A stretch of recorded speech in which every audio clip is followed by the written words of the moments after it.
أعزائي المشاهدين، أسعدتم مساء. تحياتي. أنا شمال علي، وأنتم تشاهدون قناة هيوة. قناة هيوة قناة يوتيوب، و نبث برامجنا أيضا عن طريق الفيسبوك. عادة ما تكون برامجنا باللغة الكردية، ولكن ارتأيت هذه المرة أن أقدم برنامجا باللغة العربية مع ناشطين مدنيين وسياسيين من العراق، من بغداد. والموضوع موضوع بحثنا وموضوع نقاشنا وحوارنا اليوم هو التعديلات على قوانين الأحوال الشخصية في العراق. هذا البرنامج يقدم لكم مباشرة عن طريق اليوتيوب والفيسبوك اليوم 12 من آب 2024. أرجو من المشاهدين الأعزاء المساعدة في نشر الفيديو الرابط عن طريق وسائل التواصل الاجتماعي. بإمكان المشاهدين المشاركة في البرنامج، لأن البرنامج يقدم بصورة مباشرة. بإمكانهم المشاركة عن طريق الملاحظات، الكومنتات، سواء في الفيسبوك، فيسبوكي الشخصي، أو عن طريق قناة اليوتيوب. مثل ما ذكرت، برنامجنا اليوم هو حول التعديلات القانونية أو تعديلات على قانون الأحوال الشخصية. وهذه المسألة وهذه القضية تبرز بين حين والآخر، كأن الأحزاب الإسلامية تعاني أزمات سياسية وأزمات فرقية أو فئوية داخل صفوفها، ولا تجد غير النساء وغير أطفال العراق وغير المجتمع العراقي للهجوم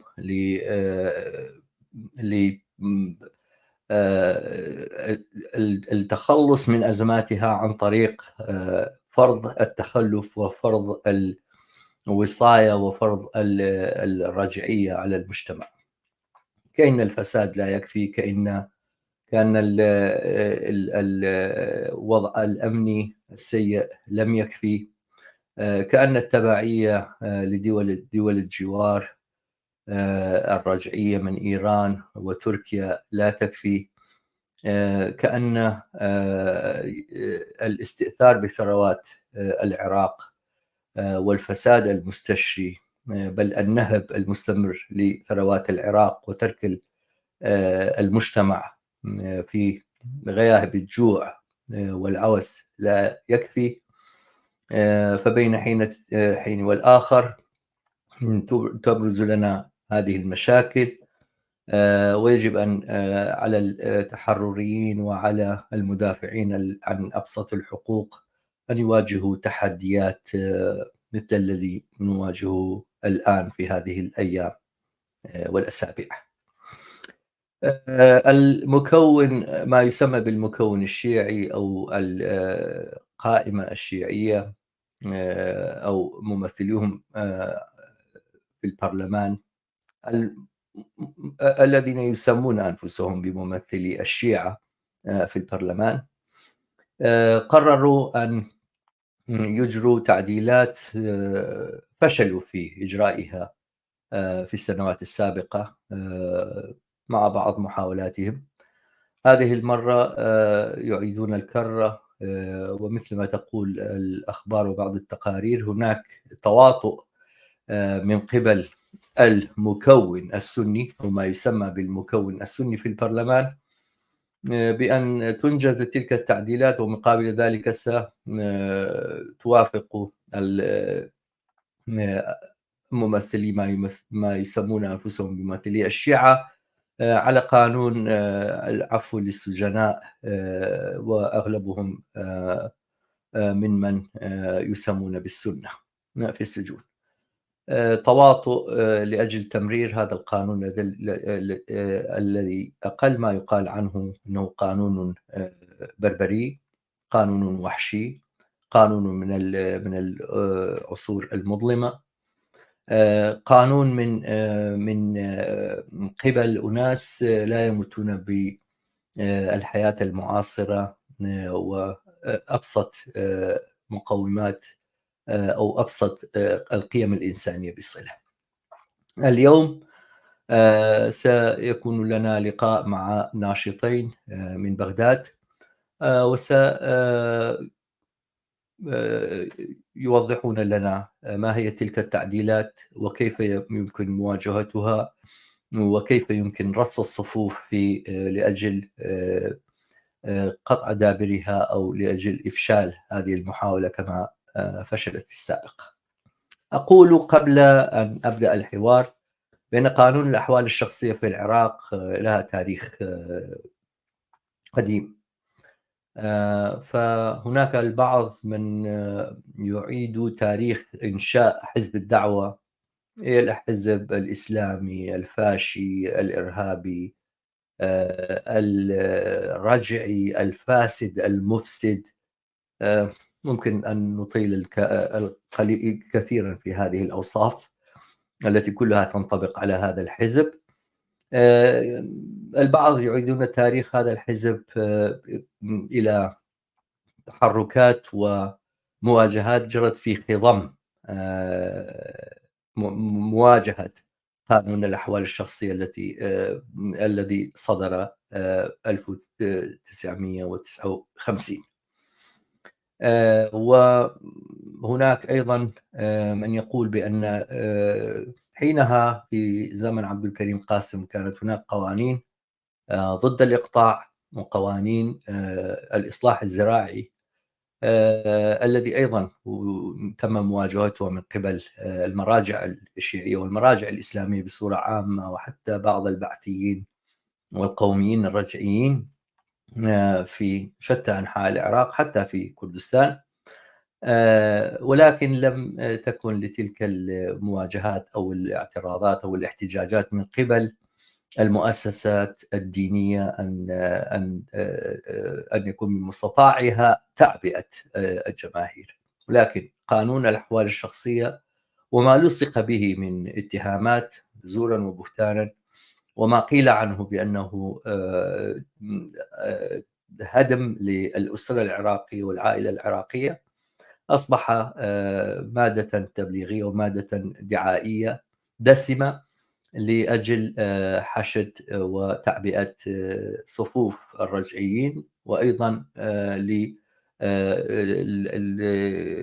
لخداع الجماهير الواسعة في العراق في تلك الأوضاع.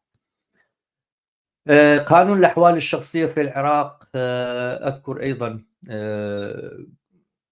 مناسبة معينة تم فيها محاولة التعديل، ليس بعد 2003 بل قبل 2003 في كردستان وفي مدينة سليمانية ومن قبل الناشطين أو الناشطات النسويات والحركة اليسارية في كردستان. فهذا القانون ليس بهذه التعديلات التي من المقرر أن تمرر في برلمان الراجع العراقي، بل حتى هذا القانون بوضعه الحالي هو ليس بقانون متطور ومتقدم كثيرا، بل هناك فيها بنود تجحف أي ما إجحاف حقوق النساء وتجعلهم تابعين للرجل.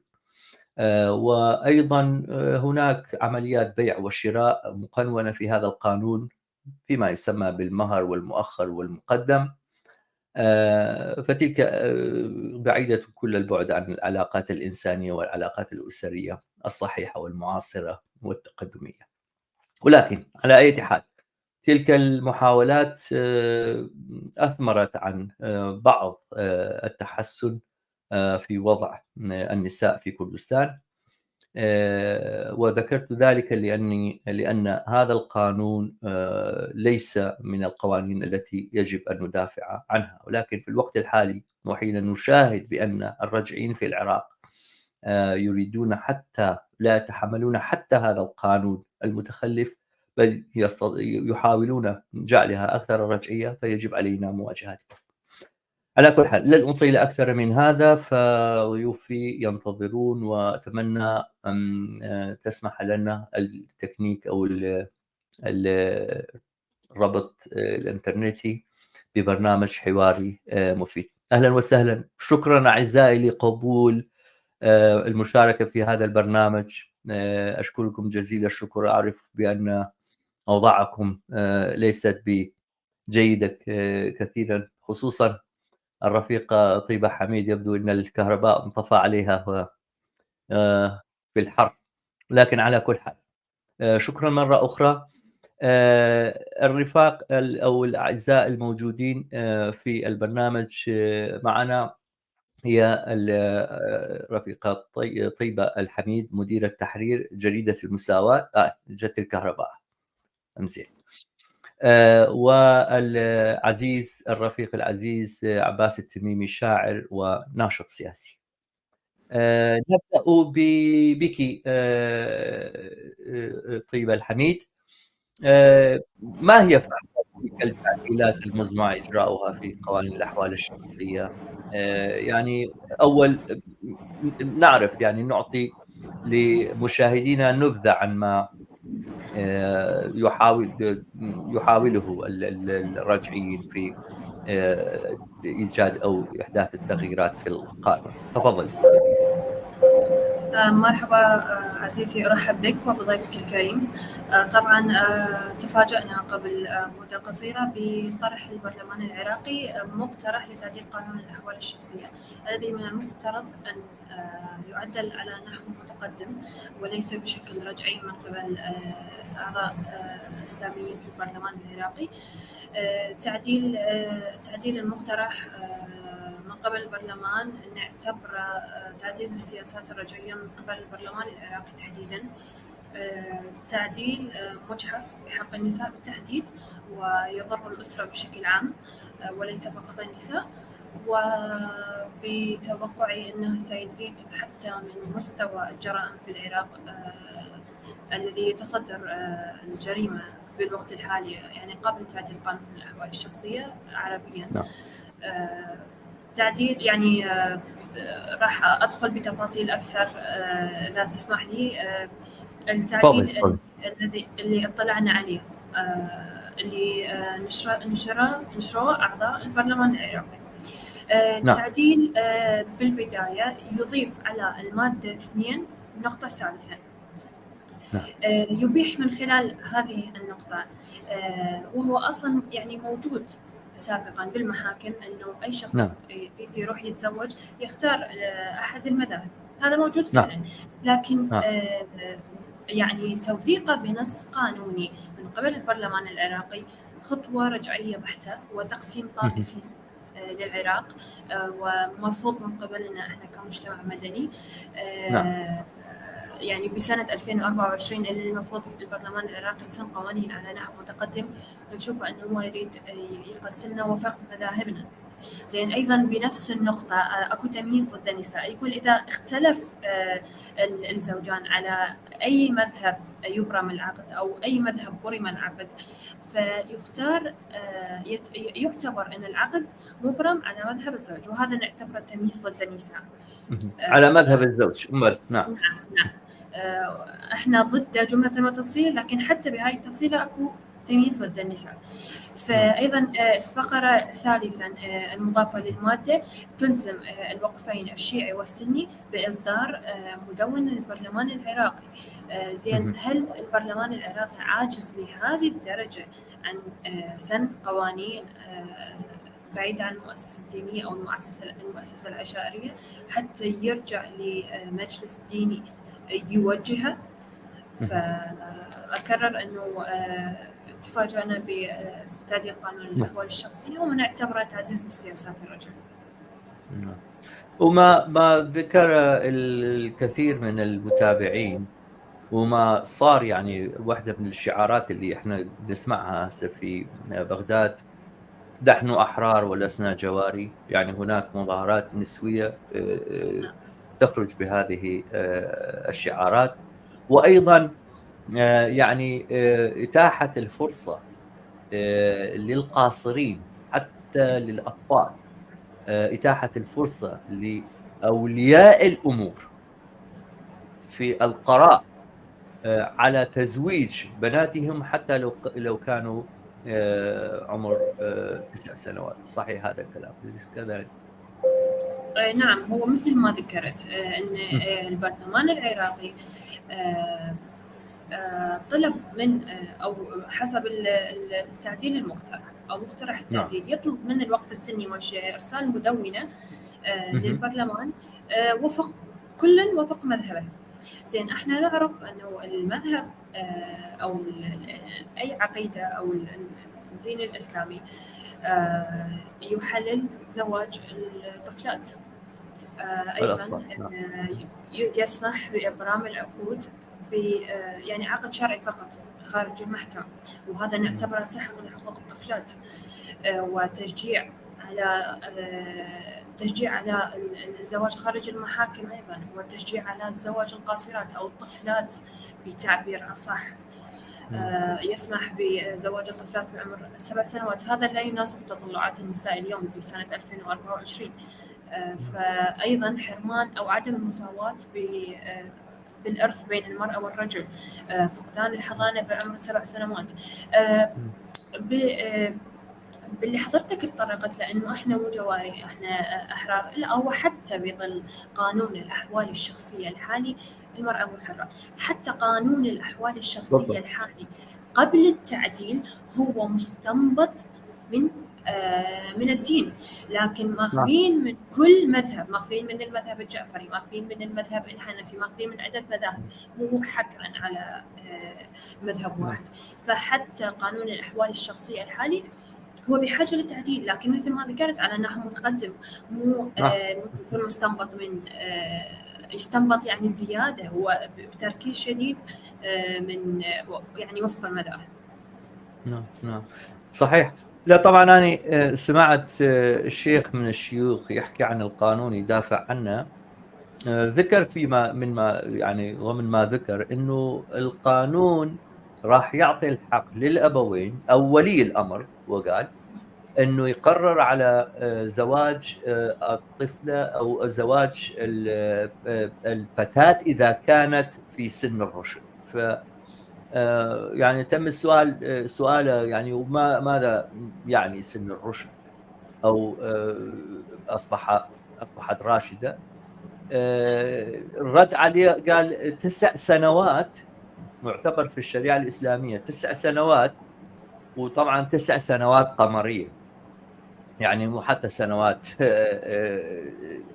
يعني شمسية، يعني مو 9 سنوات، هاي 9 سنوات اللي نقولها، يعني تقريبا يكون الزواج متاح أو القرار على تزويج الأطفال متاح للعوائل ولولي الأمر حتى لو كانوا الأطفال أقل من 9 سنوات. طبعا هذا بمعنى ما كوننا نعرف أن الوضع بالمجتمع العراقي وضع غير متوازن، وهناك طبعا اضطهاد جاري على النساء، فالمتضررات يكونون من النساء أكثر شيء. ولكن ما ننسى أنه حتى الأطفال، يعني حتى الولد اللي عمره 9 سنوات و12 سنة أنت ممكن تقرر تزوجه طفلة عمرها 9 سنوات، هاي أيضا جريمة. يعني المسألة مو مسألة فقط الأطفال أو النساء، يعني الموضوع أشمل من هذا بكثير. طبعا شكرا جزيلا لهاي المقدمة هاي. السؤال الثاني راح نوجهه لعزيزنا عباس التميمي، الشاعر والناشط السياسي. عباس، بتصورك شنو هي الخلفيات، يعني شنو الخلفيات وأهداف تلك التعديلات؟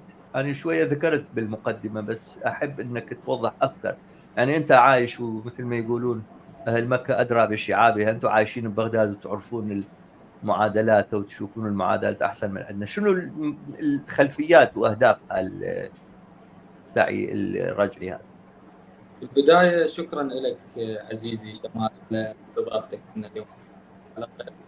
وتحية لك ولضيفتك الكريم ولكل المتابعين برنامجك المهم. يعني إذا نجي نتحدث عن الدوافع وراء اقتراح تشريع مثل هكذا قوانين، نجدها مختلفة تماما عن ما تدعي القوى الإسلامية والقوى القومية. هم يقولون أنه إحنا نذهب باتجاه تعديل قانون الأحوال الشخصية، لأنه هذا الشيء حق من حقوقنا، وإحنا أحرار في تنظيم أحوالنا الشخصية وفق ما وفق انتمائنا المذهبي ووفق ما نراه صحيح ومناسب لنا. وهذا الشيء لا ينعكس أو لا يمكن أن يحدث تأثيرا على عامة المجتمع. لكن الحقيقة هي هذه الممارسات هي مو وليدة اللحظة. يعني اقتراح تعديل قانون الأحوال الشخصية هو ضمن سلسلة من أحداث كثيرة وحملة شعواء شديدة لمحاولة تقسيم المجتمع العراقي وإضعاف الجماهير كقوة واحدة. قبل فترة شهدنا أيضا تشريع قوانين طائفية بامتياز مثل قانون عطلة عيد الغدير، والآن نشهد مقترح تعديل قانون الأحوال الشخصية. وأنا متأكد أنه بالمستقبل راح نشهد العديد والعديد من المحاولات لتمزيق النسيج الاجتماعي العراقي. والدافع والجوهر الأسباب بات واضح بالنسبة للجميع. تقسيم المجتمع هو طوق النجاة وحبل النجاة الوحيد بالنسبة لهذه القوى الإسلامية والقومية حتى تستمر بالحكم وديمومة نظامها وسلطتها. بالإضافة إلى ذلك، على مر التاريخ تحاول السلطة البرجوازية إضفاء شكل آخر لجوهر الصراع الحقيقي في المجتمع، وتغيير مظهر الخارجي من صراع طبقي بين الجماهير وبين سلطة برجوازية تضطهدهم وتسلب حقوقهم إلى صراع طائفي، صراع قومي، صراع ديني وغيره من هذه الصراعات. فهو محاولة للحفر بأعماق المجتمع وتقسيمه وإضعافه كقوة واحدة يمكن أن تتبلور وتكون جبهة في مواجهة السلطة البرجوازية واستعادة حقوق الناس وسلطتهم الحقيقية. اوكي، بس التوقيت شويه انا اشوف يعني نوعا ما غريب. يعني هذا التوقيت اللي يعني احنا شفنا هالمحاولات هاي في 2017 يمكن كانت اخر مره، 2014 ل 2017، وتم وقتها يعني طبعا بمقاومه الناس ومقاومه الجماهير في يعني اكثر الاسباب كانت هذه او القوى المقاومه. ولكن هسه بدينا نشوفه من جديد. شنو برايك الوضع الحالي ليش بهالتوقيت هذا؟ مثل ما تعرف عزيزي شمال ويعرف الجميع أنه العراق يشهد موجة عارمة من الاعتراض على قمع السلطة وسياستها المجحفة والإجرامية بحق المواطنين العراقيين. وشهدنا بال 2019 انتفاضة كبيرة شارك بها معظم العراقيين ومعظم الشبيبة، معظم المتضررين من هذا النظام السياسي. وهذه الموجة مستمرة، يعني ما يمر يوم واحد في العراق دون أن نشهد حراك في مكان ما من العراق حول المطالبة بحق معين. ف ممكن جدا أنه أكو تواصل هسه بين كل المعترضين في العراق ومستمرين يعني بمحاولة تنظيم أنفسهم وتشكيل جبهة واحدة بمفهوم المعارضة الجذرية للنظام السياسي. محاولات تقسيمها وقمعها فشلت، محاولة مواجهتها بشكل مباشر فشلت، فالتجأوا إلى تعزيز الانقسام داخل المجتمع من خلال وسائل أخرى، من خلال تشريع قوانين تعزز الطائفية والانقسام في داخل المجتمع حتى من خلالها يستطيعون القضاء على أي محاولة أو لتوحيد. حتى إلهاء الجماهير وخلق مشاكل أخرى ما كانت موجودة. يعني بدل ما هسه في الوقت الحالي في بغداد في ظل هالحر هذا الشديد وحتى انقطاع الكهرباء لساعات طويلة وعدم وجود الخدمات والنهب الحاصل في ثروات العراق خلال 21 سنة من حكم هاي العصابات المجرمة. يعني احنا نشوف انه فلوس النفط حتى ما يقدرون يبنون به جسر مثل الجسور يعني المتواضعة حتى في جنوب العراق. فبدل ما الناس تتجه إلى الاحتجاجات وهاي ممكن إلهائها بهالمشاكل اللي ما كانت موجودة. شكرا عزيزي، وعفوا لعدم تبديل التسمية. عباس التميمي شاعر وناشط سياسي. مرة أخرى أتوجه بالسؤال لطيبة الحميد، مدير جريدة المساواة. طيبة، ذكرتي لنا انه الفحوى هاي التعديلات او ما يريدون ان يعني يستحدثوه، فشنو تاثيراتها الاجتماعيه والثقافيه والسياسيه على العموم على المجتمع العراقي برايك؟ نعم. بالبداية هو تأثيره الأكبر على النساء وحتى الطفلات، وأيضا يؤثر بشكل مباشر على الأسرة. وسياسيا هو بصراحة يعني نعتبره ضربة من البرلمان العراقي للنساء بالعراق، الذي أصبح عداءه واضح وصريح للغاية تجاه النساء وحقوقهن. فلأن هذا المقترح هو جاء من يعني مجموعة نواب إسلاميين بالبرلمان العراقي، هم أنفسهم الذين حاولوا قبل مدة ليست بالطويلة تعديل المادة 57 الخاصة بالحضانة. وحتى سواء تم تعديل قانون الأحوال الشخصية أو لم يتم، لن يكفوا عن مطاردة فتات حقوق النساء وحتى الطفلات في العراق. تأثيره مثل ما ذكرت، تأثيره الكبير هو على النساء، كونه يسلبهن فتات حقوقهن، مثل يسلبهن فتات حقوقهن يعني كأنه رصاصة الرحمة تجاه حقوق النساء في العراق. يبيح تعدد الزوجات بشكل أكثر من الوضع الحالي. أيضا يبيح زواج الطفلات، يحرمهن من حقوقهن القانونية، ونعتبره سحق للحقوق القانونية، لأنه مثل ما نعرف احنا بالعقود الشرعية يعني التكات لا تذكر أي حقوق للنساء، خاصة بظل الزواجات اللي ما تسمى بالمنقطعة أو الزواجات المتكررة. قطعا هذا مرفوض بالنسبة لنا. نرفض تعديل قانون الأحوال الشخصية جملة وتفصيلا إلا بمقترح جديد على نحو متقدم وليس نحو رجل. نعم. يعني واحدة من المسائل اللي أنا فكرت بها، طبعا أول شيء شكرا للتوضيح، بس واحدة من المواضيع اللي أنا فكرت بها هو زواج الصيغة أو الزواج المؤقت.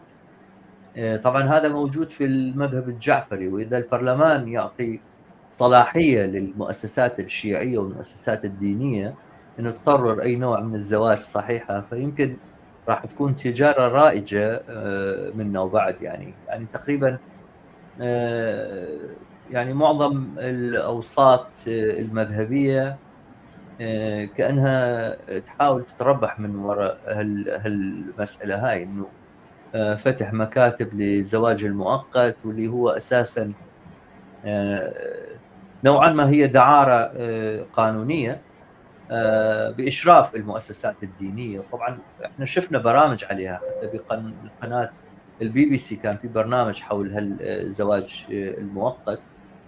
فممكن انه واحده من التعديلات يعني غير مباشره، وما ما راح يذكرون الزواج المؤقت، ولكن اذا انت الواحد اعطى الصلاحيه للمؤسسه الشيعيه انه تقرر عنه شنو نوع الزواج القانوني، وممكن هاي هم تدخل من ضمن اشكال الزواج المتبعه في العراق. صحيح، ليس كذلك؟ نعم. بكل تأكيد مثل ما ذكرت سابقا، هو بمجرد طلب البرلمان العراقي من الوقفين الشيعي والسني بإرسال مدونات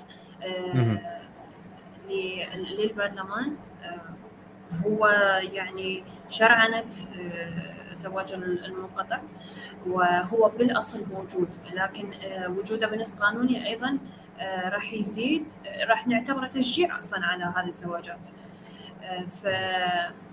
بالنتيجة ضحاياهن الطفلات والأهالي، يعني أصحاب الفكر المحدود أو اللي يتبعون أيديولوجيا معينة، يعني هي الأيديولوجيا السائدة بالعراق، اللي يمشون أو يتبعون المؤسسة العشائرية أو الدينية. بالنهاية ضحاياهن الطفلات، وإحنا كنشطاء وصحفيين بهالمجتمع المدني مؤمنين بحقوق النساء والأطفال. قاعد نعمل على مواجهة هذه التعديلات لا راح تذكري لي بالتفصيل شنو هي الوسائل المقاومة. بس اتجه بالسؤال الآن للعزيز عباس التميمي. عباس، يعني عندك إضافة على الكلام اللي تفضلت به رفيقة طيبة؟ تفضل.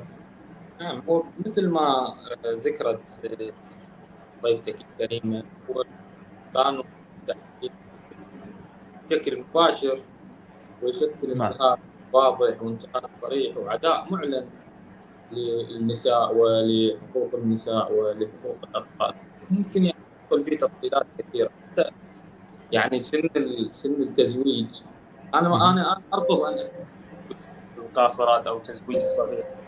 هو زواج بمعنى الزواج أنه شخصين ناضجين قررا على العيش بالمشاركة بالحياة.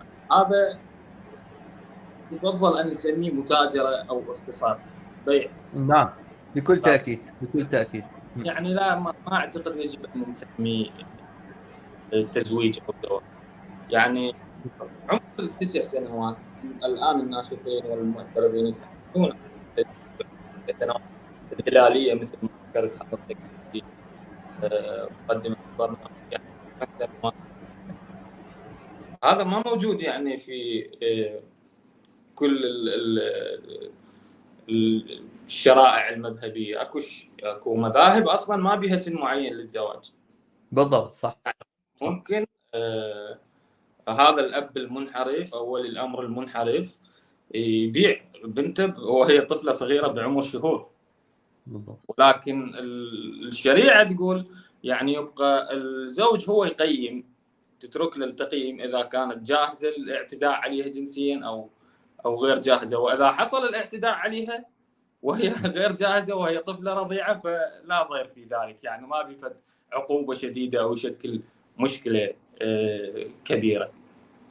هم يقولون انه احنا الماده 41 من الدستور تكفل لنا تنظيم احوالنا الشخصيه ووفق المذهب اللي ننتمي له. بالاضافه الى ذلك انت عندك الماده 14 من الدستور تقر وتثبت على انه كل عراقي وعراقيه هم متساويين امام القانون وامام المحكمه. وهذا هذا التشريع راح يخرق هذه الماده من الدستور، على اعتبار في قضايا الزواج والطلاق راح يحكم على المواطن الجعفري بحكم معين وعلى المواطن، ما راح يكون اكو قانون واحد ساري على كل المجتمع. وايضا بالنسبه للتداعيات الاستراتيجيه على المجتمع، يعني تذهب الى ابعد من قضيه انتهاك حقوق النساء وحقوق الاطفال. يعني بالنظر الى التجربه اللبنانيه على سبيل المثال، بالضبط، في لبنان توجد لكل مذهب ولكل شريعه قانون معين للزواج. انعكس هذا بشكل كبير على حياه الناس، على التقسيم الجغرافي للمناطق. مستحيل يعني تلقى منطقه مختلطه ومتعدده المذاهب في لبنان بمعنى الاختلاط الحقيقي، مستحيل. حتى انعكس على ذلك في الاوساط الاجتماعيه، حتى في المقاهي. يعني انا اذكر في لبنان اي مقهى تروح لا تلقى يعني رواده من مذهب او من طائفه معينه. حتى في احد المرات وجدنا مقهى اسمه قرنة العلمانية، يعني بمعنى زاوية العلمانية. احنا فرحنا جدا، يعني قلنا معقولة لقينا اي مقهى.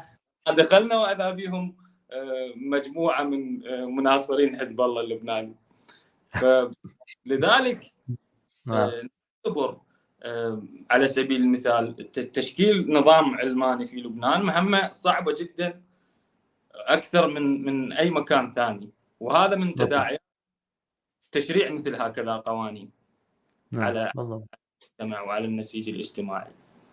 وهذا يعني التجربة اللبنانية هو يشكل الحلم الوردي للسلطة في العراق. يحلمون أن يصبحون مثل هذا النموذج وتكون لهم مثل هذه السلطة والسيطرة على المجتمع من خلال المؤسسات الدينية بشكل مباشر. هذا اللي أحب أضيفه على طبعا هذا كلام صحيح. وبالمناسبة طبعا المحاصصة تبيض ذهبا للعصابات المنتفعة والمستهترة والناهبة لثروات العراق. ولكن كيف ممكن يعني جعل المجتمع يعيد إنتاج المحاصصة والطائفية ويعيق كل المحاولات لأجل تجاوزها؟ أنه أنت بتخلي المؤسسة اللبنة الأساسية. مع الأسف إحنا بالعراق موضوع الفرد، مفهوم الفرد الإنساني ما عنده هذا الاعتبار. يعني حتى بعلم الاجتماع لما كنا ندرس بالسابق انه من ماذا تتكون المجتمع ما تتكون من افراد ذو حقوق متساويه، وهي مو هذا هو المنهج اللي متبع. المجتمع عندنا تتكون من العوائل والاسر، يعني العائله والاسره هي اللبنه الاساسيه للمجتمع. فكونك انت تفرض على هاي المؤسسه اللبنه الاساسيه بالمجتمع، تفرض عليه قوه رجل الدين. وطبعا هو مفروض اساسا رجل الدين، يعني ما في زواج تصير بالعراق بدون موافقه رجل الدين، وهذا هو من هاي. ولكن تدخل في كل تفاصيل العلاقه الزوجيه، وتدخل في كل المسائل اليوميه في حياه الاسره. فهاي طبعا اعطاء يعني مساحه كبيره لسلطه رجال الدين. وطبعا اذا كان الدين اساسا يعني متعدد، فممكن انه المفاهيم الدينيه اذا اخذتها بصوره عامه بتقلل من السلطه المباشره لرجل الدين. ولكن اذا خليتها حسب المذهب الفلاني والمذهب العلاني، فاكيد انه مثلا نقول مثلا الزواج اذا كان بين يعني شخصين من مذاهب مختلفه، فمذهب الزوج راح يكون. فمنه راح يرضى بالعراق إذا كان من التبعية السنية وتبع المذهب السني أنه يزوج بنته أو أخته على المذهب الجعفري؟ أكيد ما راح يعمل هالشيء هذا. فمعناته في فصل كامل راح تصير على أساس المذهب بين العوائل. ومثل ما تفضلت به أنت، يعني حتى المقاهي في لبنان صارت هي. طبعا ببداية ما كان موضوع أحوال الشخصية بلبنان بهالبشاعة هاي، ولكن مع الزمن أنا آخر مرة درست التجربة اللبنانية في الجامعة، توضح لي أنه هناك أكثر من 18 قانون أحوال شخصية في لبنان. يعني حتى صار مسألة مذهب أنه كيف ممكن يتزوجون زواج مدني، صاروا يروحون لقبرص، يسافرون البنت والولد يسافرون لقبرص خارج لبنان على بود يتزوجون ويرجعون. يعني حتى إذا ما كانوا مؤمنين بالمذاهب ما كان ممكن يقومون بهالزواج هذا بعيدا عن سلطة المذاهب أو رجال الدين. على كل حال أنا يعني أستمر وياك بسؤال حول أفضل الوسائل لإحباط تلك المساعي الرجعية، كيف ممكن تعبئة القوى بالمجتمع، كيف ممكن إنه مرة أخرى يعني تظهر هاي الحركة أو مثل ما رادوا الرجعيين إنه يخلوها من هالمشكلة هاي عائق أمام تطور الحركة الاحتجاجية، ممكن إنه نجعلها مصطبة أو ممكن نقول نجعلها خطوة باتجاه تحريك الشارع إلى مطالب أشمل وأوسع. يعني أستاذ شمال، إحنا كناشطين تحرريين متقدمين ملتزمين بمنهجنا وملتزمين بنضالنا من أجل التغيير الجذري وتحقيق سلطة الجماهير وتحقيق المساواة الكاملة بين كل إنسان وإنسان آخر. بالإضافة إلى ذلك أيضا نحن نعمل بكل جهدنا النظري وجهدنا الميداني للانخراط في الحركات الاحتجاجية والحملات الإعلامية المناهضة لتشريع هذا القانون. على سبيل المثال تحالف 188 تأسس للدفاع عن القانون الصادر عام 1950 رغم الثغرات الكثيرة وملاحظاتنا الكثيرة حوله، ونعتقد أنه أيضا هو يمثل المنهج والفكر البرجوازي، لكن على الأقل يضمن حد أدنى من حقوق النساء وحقوق الأطفال، مثل منع التزويج تحت سن 18 سنة والاحتفاظ بالحضانة للأم. احنا وبالمناسبة بس أريد أضيف ملاحظة، لا تنسى كلامك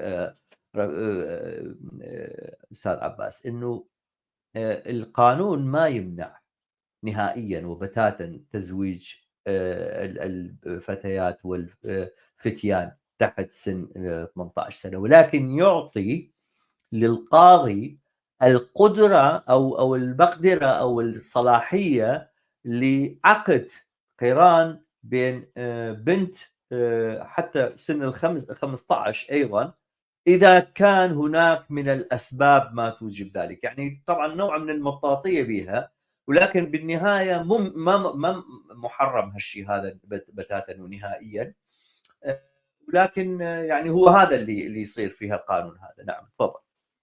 نعم، احنا ايضا نعتبر الوقوف بوجه تشريع هذا القانون هو يعني مهمة نضالية عاجلة يجب على الجميع الالتحاق بها والانخراط ضمن كل الحركات الرافضة لتشريع هذا القانون. وأيضا من خلال برنامجك أستاذ شمال ندعو الجماهير في كردستان للتضامن والوقوف وقفة جادة ووقفة قوية مع الجماهير في العراق بالضد من هذه الانتهاكات الخطيرة لحقوق النساء وحقوق الأطفال. احنا نعمل بكل قوتنا وبكل جهدنا على تنظيم الاحتجاجات، على تفكيك وتحليل هذه الممارسات من قبل السلطة تجاه المواطنين العراقيين، وعلى إصدار البيانات وعلى بناء قوة واحدة من أجل الدفاع عن حقوق النساء وحقوق الأطفال وحقوق الإنسان بشكل عام. شكرا. أوكي، نفس السؤال أنا أريد أستفسر من رأي الرفيقة طيبة الحميد مديرة تحرير جريدة المساواة. شنو برأيك ما هي تلك الوسائل اللي ممكن إنه واحد يستخدمها في العراق في مواجهة هذا القانون وهذا السعي الرجعي؟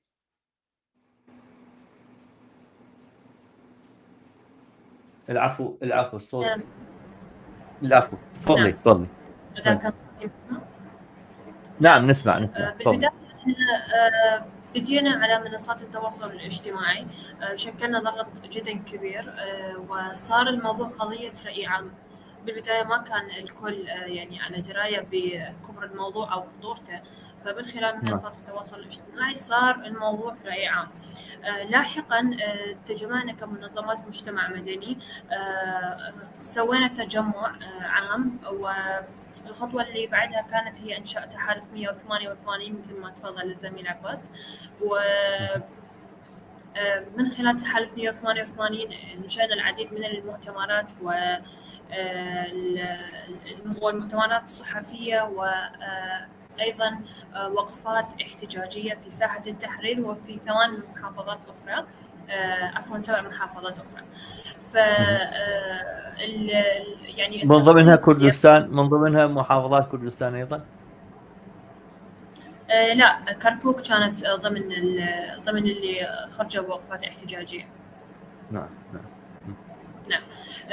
يعني أيضا التخطيط مستمر يعني لوضع خطط لرفض تعديل قانون الأحوال الشخصية، وأيضا لا نزعم أنه يعني من خلال التحالف أنه نستطيع الوقوف بوجه البرلمان العراقي، لكن هي يعني مثل ما نقول أنه إحنا صابين كل جهدنا بتحالف 188 حتى نقف ضد تعديل قانون الأحوال الشخصية، وهو تحالف يستمر، يعني ما يقتصر على رفض تعديل قانون الأحوال الشخصية، هو يستمر بالضد من كل محاولة من البرلمان العراقي أو أي جهة أخرى لسرقة حقوق المرأة أو الأطفال أو يعني الأشخاص الموجودين المواطنين العراقيين بشكل عام.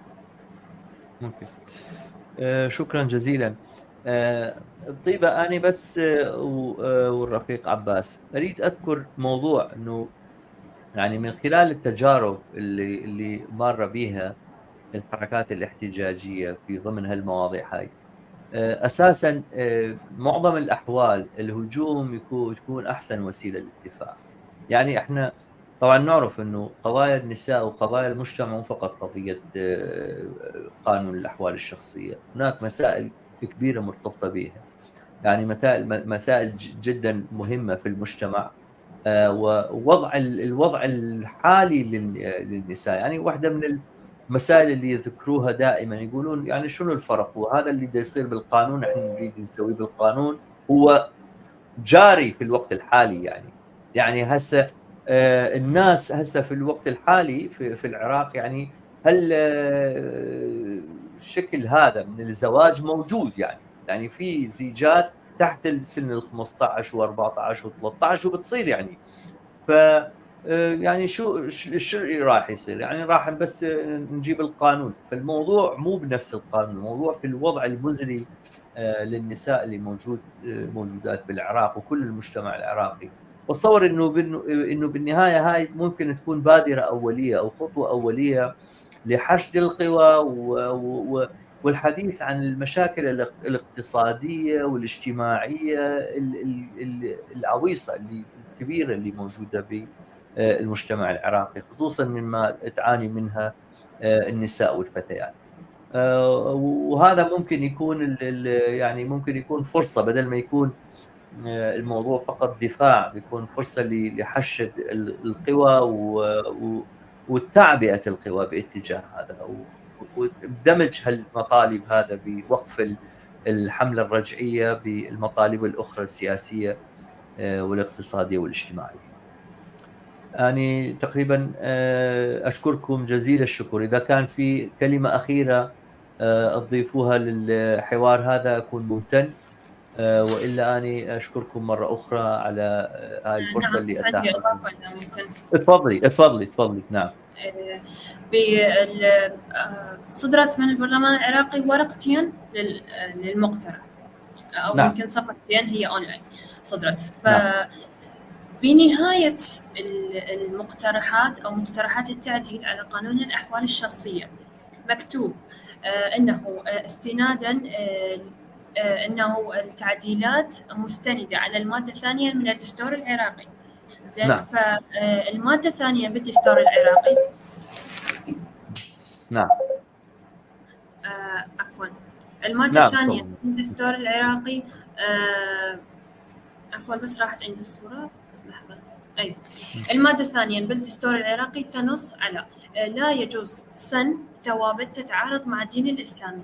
يعني وفق هاي المادة هم يعني مستندين عليها وطارحين هذه التعديلات، يريدون أنه قانون الأحوال الشخصية يصير بحث من يا أما القانون يعني المذهب عفوا الجعفري والحنفي.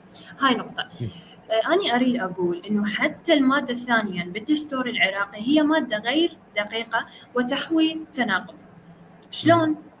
تنص على أنه لا يجوز سن ثوابت تتعارض مع الدين الإسلامي. لا يجوز سن قانون يتعارض مع مبادئ الديمقراطية. يعني الفقرتين أو النقطتين ماكو أي ربط أو أي صلة بيناتهم. شلون أنا أقول لا يجوز سن قانون لا يعني يتعارض مع مبادئ الدين الإسلامي أو نعم. وأيضا أقول أنه لازم أني من أسن قانون يكون ما يتعارض مع مبادئ الديمقراطية. وجيم من المادة الثانية في الدستور العراقي لا يجوز سن قانون يتعارض مع الحقوق والحريات الأساسية الواردة في هذا الدستور. فأريد أقول أنه حتى المادة اللي مستندين عليها هي مادة غير دقيقة وتحوي تناقض المادة 2 الموجودة بالدستور العراقي. بالضبط. طبعا شكرا جزيلا لك. بس أنا محضر بنهاية البرنامج لقطة خاطر نشوف المشاهدين إنه هاي المادة إذا ما تتعارض مع الشريعة الإسلامية شنو معناته. أوكي، الشريعة مو بس شريعة زواج ومهر، وهي الشريعة في الشريعة تتضمن يعني فقه الجواري وفقه الاستعباد والعبيد. يعني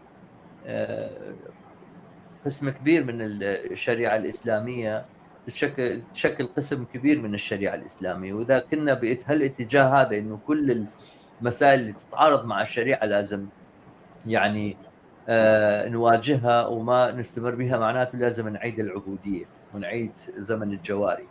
وهذا اللي ممكن الشعار اللي يعني ترفع في شوارع بغداد الآن، لسنا بالجواري نحن أحرار، ممكن تعطي معنى لهالمحتوى. عباس، عندك إضافة شيء قبل نهاية البرنامج؟ بس إضافة بسيطة.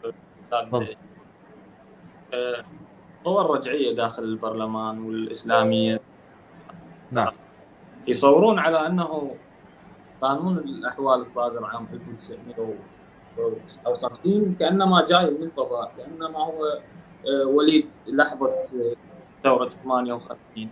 بينما الحقيقة هي العكس تماما. بإمكانهم العودة إلى المصادر التاريخية والتأكد من أن في العراق يعني قبل تشكيل الجمهورية العراقية وإبان تشكيلها كانت أكو محاكم 2 شرعية في العراق. وفي عام 1933 بدأت تظهر هذه المشاكل وبدأت الناس تدرك أنه هذه القوانين وهذه الأحكام الشرعية هي غير متلائمة تماما مع العصر ومع حقوق الإنسان. في عام 1933 ارتأت الدولة أن تشكل لجنة في وزارة العدل آنذاك لتعديل قانون الأحوال الشخصية اللي هو متماثل تماما مع هذا المقترح الجديد. وفي عام 1943 أيضا كانت أكو هنالك محاولات وتشكلت لجان لتعديله، ولكن يعني صارت أكو مشاكل وتأخر وحلت الوزارات إلى أن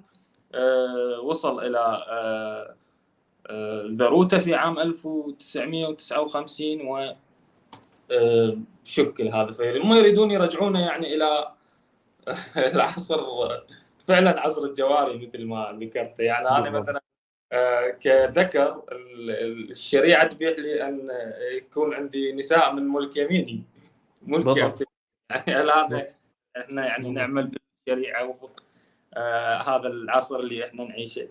فهي من متناقضات الدستور مثل ما ذكرت زميلتنا طيبة، متناقضات ومفارقات كبيرة داخل الدستور العراقي. ومن هذا الأساس أيضا ندعو كل القوى الرافضة والشباب والمنظمات على الذهاب إلى جوهر الموضوع والتفكير بعملية إلغاء الدستور بشكل كامل وتأسيس دستور جديد يتوافق مع حقوق الإنسان. شكرا لك. شكرا جزيلا. في نهاية اللقاء أشكركم، وراح نترك المشاهدين مع لقطة ذكرت حكم اليمين أو ملك اليمين. راح نشوف شنو تشريع ملك اليمين. أشكركم مرة أخرى رفيقة طيبة الحميد وعباس التميمي على المشاركة في هذا البرنامج. أتمنى أنه تتواصل تعاوننا ونلتقيكم ببرامج أخرى. طبعا أتمنى تكون بمواضيع أكثر يعني أمل وأكثر استشراق للمستقبل، ولكن هذه أيضا كان من المواضيع المهمة اللي لازم نتناولها. مع الأسف صار عندنا مشاكل غير المشاكل اللي نعاني منها بسبب رجعية البرلمان. أشكركم شكرا جزيلا، وأتمنى أنه نلتقيكم ببرامج أخرى.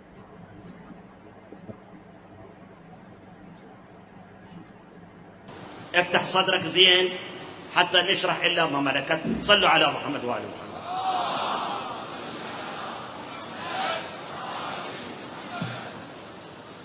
إلا ما ملكت أيمانهم. العلماء سنة وشيعة يقولون إلا ما ملكت أيمانكم، يعني إذا مرض متزوجة لكنها هي ملكك، عبدة وصيفة، أنت عندك مملوك ومملوكة، مرة ورجل اثنينهم مملوكين عندك، زوجت المملوكة مالتك إلى مملوكك. فكرك يمي ولا؟ عندك عبدة وعندك عبد، العبدة زوجتها من عبدك، اثنينهم الزوج والزوجة عبيد إلك. زين؟ هنا تقدر تقول لعبدك توقف عنها اليوم، لا تقربها منا إلى شهر، وقف عنها بمقدار حيضة واحدة. يعني لما تشوف دورة معناته مو حامل. زين؟ إذا حامل إلها حكم آخر. إذا توقف زوجها اللي هو عبدك عن زوجته اللي هي عبدتك، توقف منها بمقدار دورة كاملة، تقدر تجيبها أنت عندك وتباشرها، تقدر تحتفظ بيها. إذا هم ردت ترجعها إلى زوجها يعني عبدك، لازم هم تصبر أنه تجيها دورة، حتى لا تكون لا من ذاك الأولي حامل ولا منك حامل. ليش؟ فكركم يمي؟ إذا كانت حامل من ذاك، حملها يكون عبد مملوك، لأن الأب مملوك والأم مملوكة. الحمل اللي يصير من بين المملوك والمملوكة هم يكون مملوك. مثال ولو ممكن مو حلو، لكن لأجل توضيح، إذا عندك ثور وعندك بقرة، اثنينهم إلك، وصار فيما بينهم البقرة حملت من الثور، اثنينهم مالك، الناتج يكون الولد يكون إلمه. هاي هم مثل نفس الشيء. نعم، إلى هنا يبغي الإسلاميون وشيوخ المذاهب الذهاب بنا إلى شريعة الأبقار وزواج الثور والبقرة. هذا هو ما يطمح الإسلاميون للوصول إليه. بهذا النهاية توجه بالشكر للمتابعين، وأطلب منهم مرة أخرى مساعدتنا في نشر الفيديوهات والتعريف بالقناة على أوسع نطاق ممكن. شكرا جزيلا، طاب مساءكم مرة أخرى. نأمل أن نلتقي بكم ببرامج أخرى.